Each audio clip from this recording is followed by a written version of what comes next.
على رسوله الكريم أما بعد فأعوذ بالله من الشيطان الرجيم بسم الله الرحمن الرحيم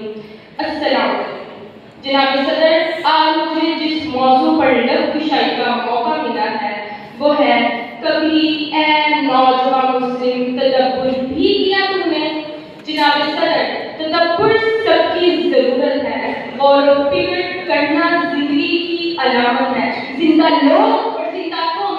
اپنے افکار و کردار پر غور کیا کرتے ہیں آئے ہم یہ سوچ کر معافی کی طرف جاتے ہیں نبی کریم صلی اللہ علیہ وسلم کے دور میں صرف 23 سال کے عرصے میں دنیا انقلاب آشنا ہو چکی تھی دنیا تہذیب کا درس حاصل کر چکی تھی حضرت عمر کے دور میں آدھی دنیا اسلام کے زیر اثر تھی سلطنت عثمانیہ 3 بڑے اعظموں پر قائم تھی جدید سائنس کی بنیاد رکھنے والے ہم تھے لیکن پھر جناب صدر ہم سو گئے ہم کھو گئے ہم جدید ترین ترقی سے بے پہرا ہو گئے ہم خدا کو بھولے ہم خود کو بھولے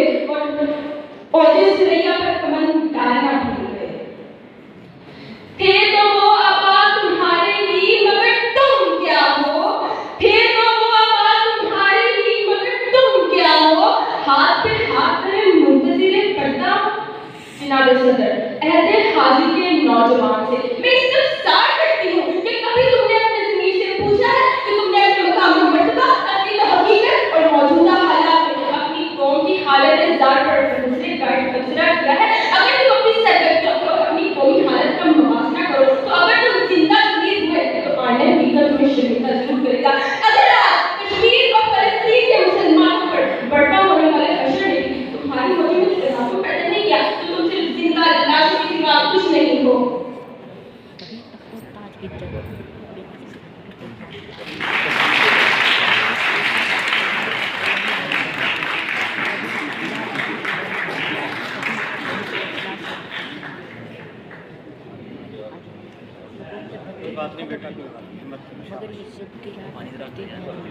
ایسے حاضر کے نوجوان پر وہ بھائی سے تاری آئے ہیں جس میں نہ صرف اسے اپنے حالات کے ساتھ جنگ کرنا ہے بلکہ مستقبل کے لیے اپنی جہادی کاوشوں کو تیز تر کرنا ہے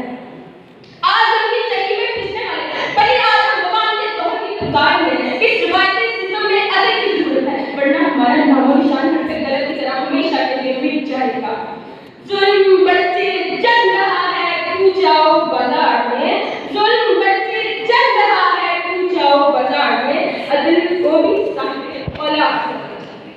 افریقہ ایشیا اور یورپ کے فتوحات پر تمندر ڈالے والے تیرے باوجود دادی ہے لیکن ان سے سوچ سچی کہتی ہوئی شرمندہ ہو کہ انہی کی نسلوں کا قتل عام کیا جا رہا ہے ہر فتنے میں جہاں ظلم کی بھٹی گرم کی گئی ہو تو سمجھ لیجیے وہاں مسلمانوں پر بڑھتے ستم گرائی جا رہی ہے ہمارے صفوں میں نفاق فرقہ بازی اور انتشار ہے ہم ایک دوسرے کے خون میں آتے ہیں ہم نے اللہ کی رضی کو مضبوطی سے تھام رکھا لیکن ہم نے انتشار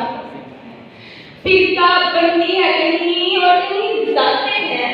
فرقہ بندی ہے کہیں اور کہیں ذاتیں ہیں کیا زمانے میں پکڑنے کی یہی باتیں ہیں